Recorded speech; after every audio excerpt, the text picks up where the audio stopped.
You've most likely heard of the book Fahrenheit 451. It's a classic that has been passed around for years, but for those who haven't heard of it, here's the main idea. Fahrenheit 451 is a dystopian novel written by Ray Bradbury in the early 1950s, following the Second World War. The book is set in a world where firefighters, instead of putting out flames, burn books. The protagonist, Guy Montag, is one of these firemen, and as the story progresses, so is his understanding of the importance of the books he burns. So, what happens in the book? Well, our main character, Montag, has been living a pretty average fireman life, getting called to houses and burning books like the job description entails. When, one day, on his way home, he meets a young girl. Clarice is a 17-year-old who moved into the neighborhood with her family, and as they begin to converse, Montag begins to doubt how happy he really is. When he arrives back home, he finds his wife, Mildred, overdosing on a bottle of sleeping pills. He immediately calls for medical help and is met with very different technicians with stomach-pumping machines. Montag faces yet another challenge later when he's called to an old lady's house in order to dispose of illegal books. He tries his best to get the old lady out of the house, but ultimately the lady chooses to burn herself alive with her books. To make matters worse, later Montag's wife informs him of Clarice's death. The only person he could actually have a conversation with was gone in 7 days.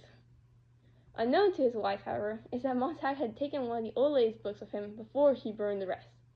The next day, Montag claims to be sick, and since his boss, Beatty, doesn't like slackers, he comes to visit Montag. Beatty gives a whole spiel about books and how it came to be that they started being incinerated. Apparently, minority groups got offended by some books, and that spread until people started censoring their writing in order to avoid discourse. Eventually, society decided that books ultimately lead to more harm than good, and began to burn them. Seeing how suspicious Montag was clearly acting, Beatty tells him that firefighters can keep a book to read for 24 hours, but after time is up, they'll be set aflame. After Beatty leaves, Montag gets the bright idea to go find the retired English professor he once met, named Faber. Faber shows Montag the importance of books and what's inside them, and then they come up with a plan to rebel against all literature censorship. Faber says he'll find the printer and begin making copies of books, while Montag places the contraband inside other firemen's houses. However, soon their genius plan is put on pause, as Montag is confronted by his boss when he goes back to work, and rushed to go work on burning another house of books, this time being his own. After being forced to burn his own home, Montag is nearly arrested, but suddenly uses his flamethrower against Beatty, killing him on the spot. Montag flees the scene and escapes the anesthetic-injecting robot hound. Anyway, Montag seeks Faber's help, and the retired professor tells him that he's going to St. Louis to visit a printer that can help them. Montag runs to the river and goes downstream. He then follows an abandoned set of railroad tracks and finds a community of intellectuals that have memorized information from books. From afar, the city is then attacked by enemy jets and blown to pieces with bombs. And then finally, Montag and the intellectuals begin a search for any leftover survivors, with hope of building up a new, better society. So how exactly does this relate to the real life that we're currently living? Well, just following World War II, the intention on the burning of books in this novel is directly paralleling how books were burned under Nazi Germany. This focus on censorship shows in a scene where the old lady chooses to end her life in defense of her books.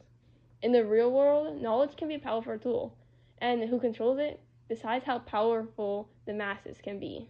People today are still being censored from reading specific books or seeing specific ideas, and the old woman's sacrifice reminds us of how important it is to fight for our right to know.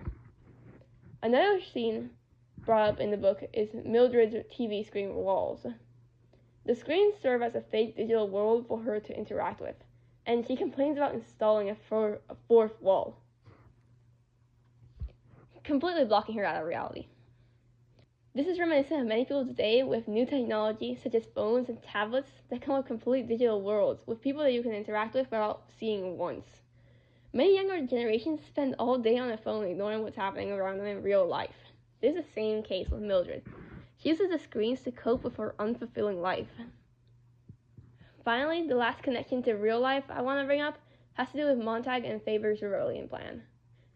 Together, they come up with a plan to print new books and distribute them across different firefighters' houses. This reflects how resistance and rebellion is often performed in cases of extreme censorship. There are still modern examples around the world of places where the people are driven to rebel and smuggle books or shows in order to gain information that has been kept hidden from them.